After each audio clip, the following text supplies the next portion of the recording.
Hi everyone, welcome to this episode of our weekly Daddy Saturday Kenya podcast. I am Charles Kipsang Koech. I am a father of three and I am running Daddy Saturday Kenya, an organization that is working here in Kenya to end fatherlessness epidemic. And we are affiliated to Daddy Saturday as our parent organization. Our work here in Kenya, we are reaching out to fathers and boys. We are reaching out to fathers with a message of intentionality, sensitizing fathers on the need and the importance of them taking time to be present in the lives of their children, both physically and emotionally. We are also working with boys who happens to be future fathers. We are reaching out to adolescent boys in secondary schools, in the community, and in the churches. The reason why we are reaching out to boys because in the few years to come, they will be fathers also. In this episode, I want to share about the impact of a father in the life of a boy. And I want to begin with a quote which says, "A father is the first man in the boy's life, and he will forever remain the most important man." When a boy is born into a family, or when a baby boy is born, the first man to interact with is the father. So the kind of a relationship that this boy will be having with the first man who happens to be his father will mold his masculinity. He will display the kind of a masculinity that he saw in his father. And we normally say, boys do not go to school to learn how to be men.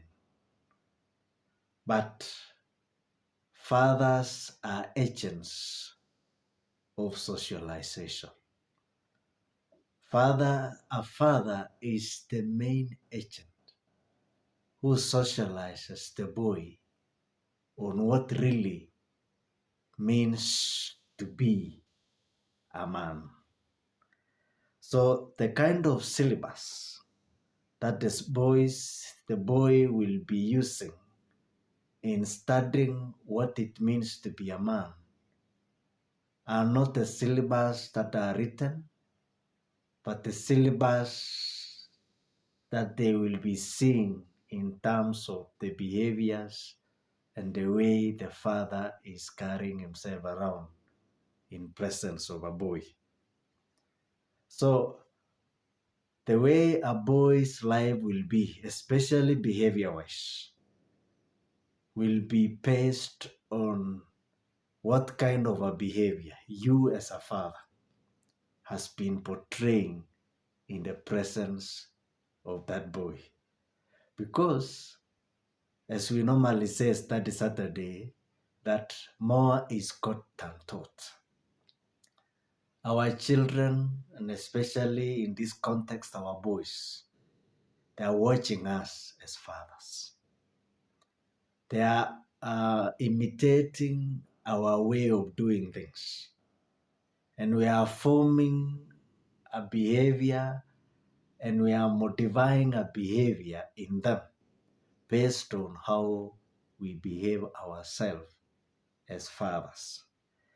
And I want to begin by saying that a father is the greatest life coach in the life of a boy. That boy will one day begin going to school. He will begin interacting with the teachers, both male and female. He will also be interacting with other boys and other men in his life. but the most important life coach in the life of a boy, not only the boy, but also the girl, is a father. It is said that one father is more than 100 schoolmasters.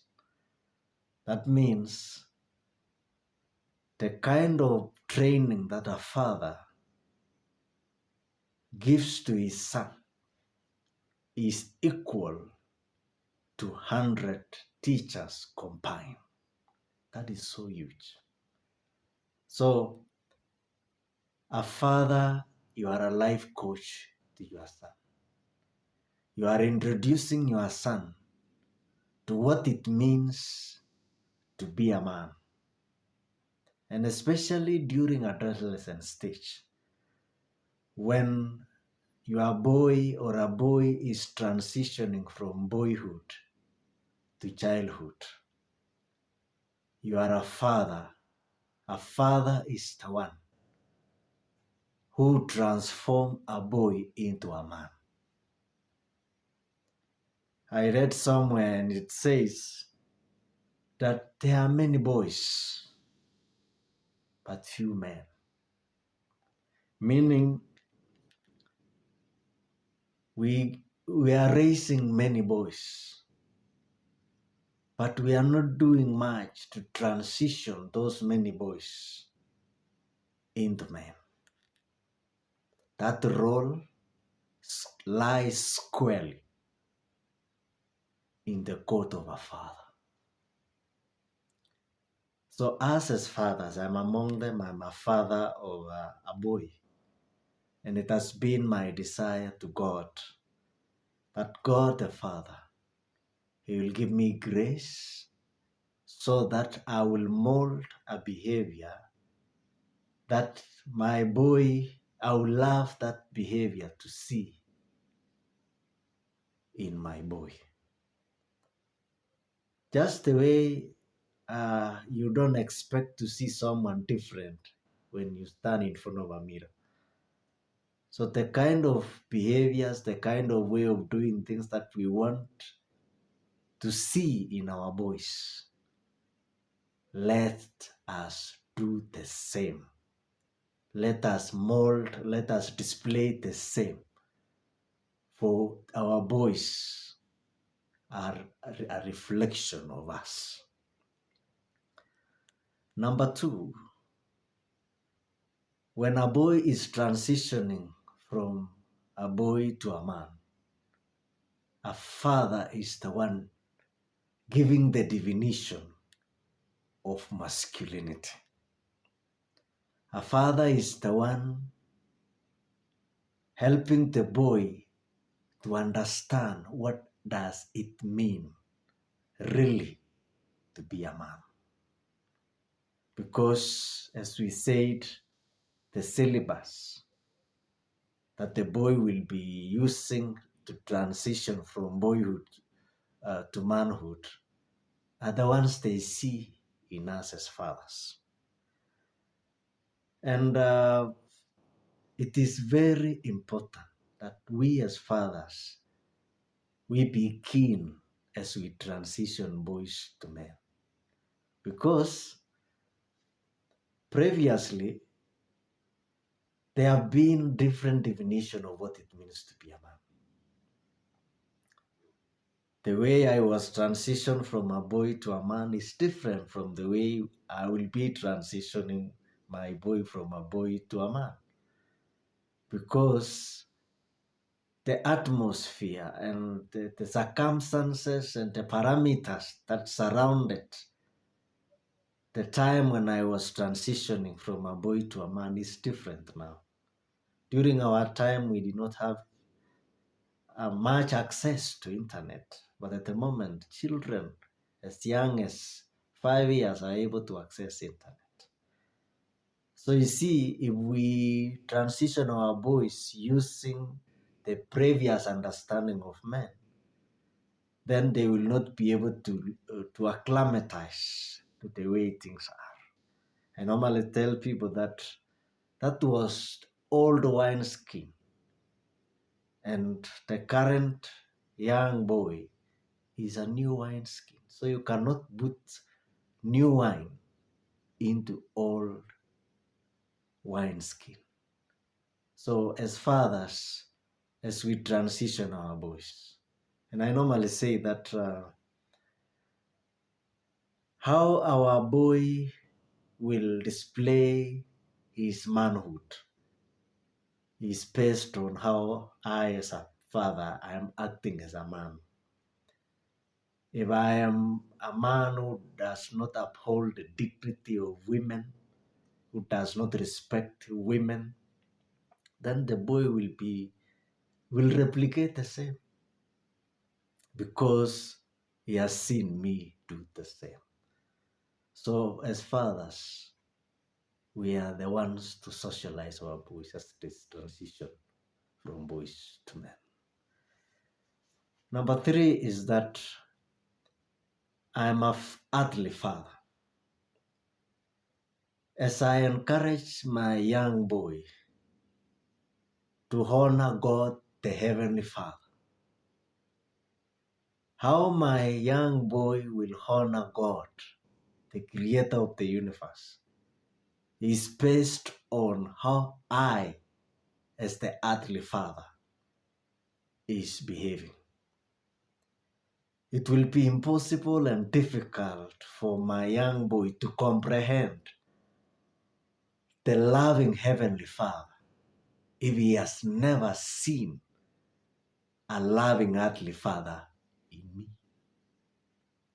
So it will be difficult for me to convince my son that there is a God in heaven who is loving, who is caring, who is slow to anger and abounding in love.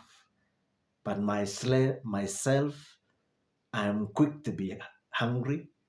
I have no iota of love at all. So the kind of attitudes and that my boy will have on God, the Heavenly Father, is based on how I, as the earthly father, is behaving in front of my son. It will be easy for my son to be convinced that there is a God who is better than me, who loves better than me. So if I am a loving father and I tell my son there is a God in heaven who can love you better than I do, he will be easily convinced because he will be yearning to get that higher love from the Heavenly Father, having experienced the love from me as a father. So as fathers, we play a big role in the spiritual life of our children. We play a big role. And I read somewhere of a statistic that says if the child is the first one to go to church, 3.5% of the family members will follow.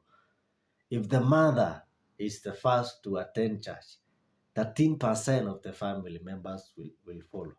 If the father is the first to attend church, a whooping 83% of the family members will go to church. So you see, a father, you are a priest, you are a prophet, you are a king. As a priest, you represent your family before God. As a prophet, you represent God to your family. As a king, you govern your family on behalf of God. So fathers, we have a huge, a divine role that God has given us. Number 4, how our boys will treat members of opposite sex, girls and women.